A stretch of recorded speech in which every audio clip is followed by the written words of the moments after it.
Preventive की से बचाव के तरीके वैसे तो अल्लाह मियाँ ने नाक हमारे सांस के ऊपर वाले हिस्से में इसलिए लगाया है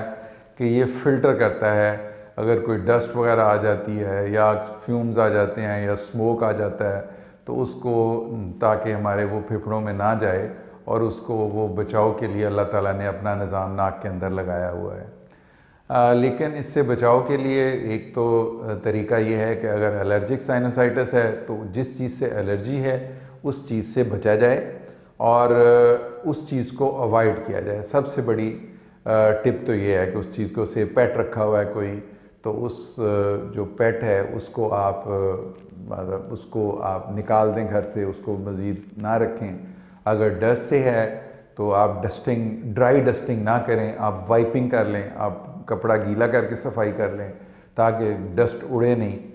और आप अगर झाड़ू लगाने से होता है तो अवॉइड करें, खुद झाड़ू ना लगाएं, कोई ऐसा बंदा लगा ले जिसको उससे प्रॉब्लम ना होती हो। तो इसी तरह जो इन्फेक्टिव हैं, जैसे वायरल इन्फेक्शंस हैं, उसके लिए हर 6 महीने के बाद अगर एक फ्लू शॉट लगती है,